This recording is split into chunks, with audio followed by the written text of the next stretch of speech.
Jan, I wanted to get you on because, like, Ole Gunnar Solskjaer, as a player, I had the opportunity to speak to him in numerous mix zones in the past.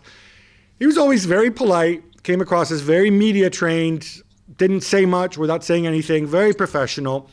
And I contrast his approach as United manager with the two managers before him in Jose Mourinho and Louis van Gaal, and his approach is completely different. Obviously, you've known this guy for many years. Is this his personality? Does he assume that, look, I'm a United manager, I want to bring these professional qualities to the table rather than perhaps going to war like Van Gaal or Mourinho sometimes maybe felt they needed to do?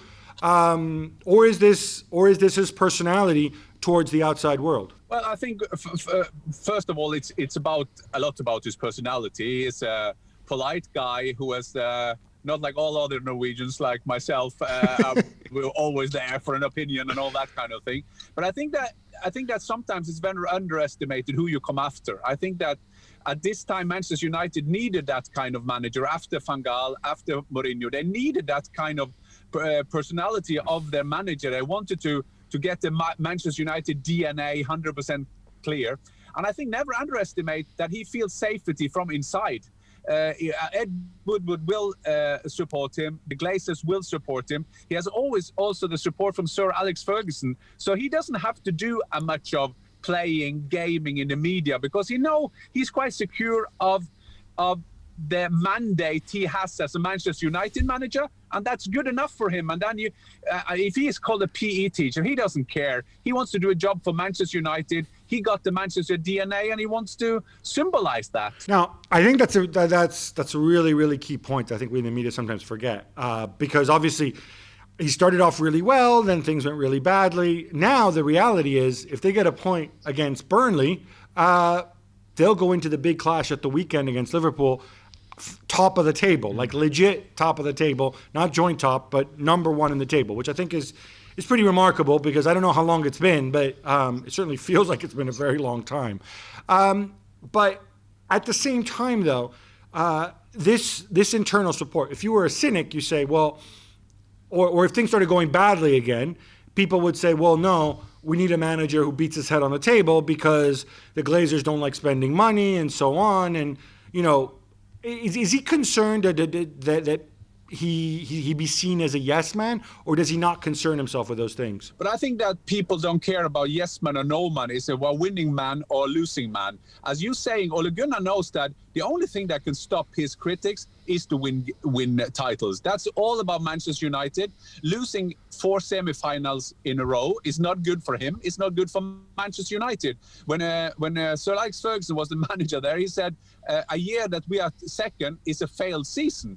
Things have changed. It's 8 years since Manchester United were the best team in England, and Ole Gunnar knows that you can't be a legend, you can't be a yes man, you can't be a cozy man, you can't be a Norwegian. If he doesn't win titles, they will get rid of him. That is the law of the jungle. That's the law of football. So he knows that. But for the time being, and it has to be said, you said it yourself, we can criticize him for being nice and be polite and all that kind of thing. But like you said, next weekend, he could be the league leader going into that big clash against Liverpool. And I mean, at the end of the day, that is what it's all about. He has managed then, after he was knocked out of Champions League, which is terrible for a global club like Manchester United, he's up there now chasing for those titles. And so far, so good for him. But Ole Gunnar, believe there's two things you have to know about Ole Gunnar.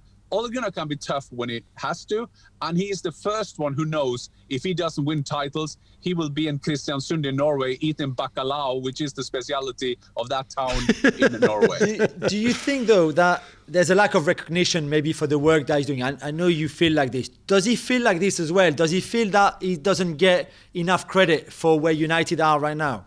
I think Ole Gunnar is so secure about the mandate he's got there.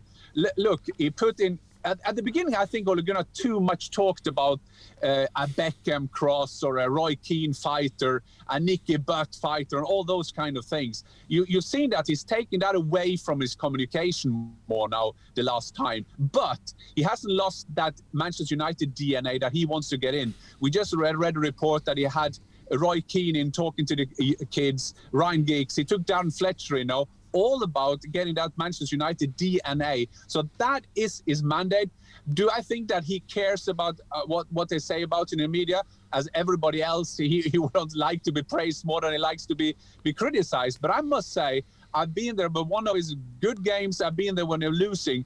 I must say I'm very impressed by the level of his stress level, at least in the public. He's, of course, like everybody else, he will lie as a baby in his bed crying when he's losing games. That is a part of it. But I must say I'm impressed by the way he's also tackled the stress. Well, thank you very much for watching ESPN on YouTube. For more sports highlights and analysis, be sure to download the ESPN app. And for live streaming, premium content, and let's not forget as well, ESPN FC 7 days a week. Subscribe to ESPN Plus.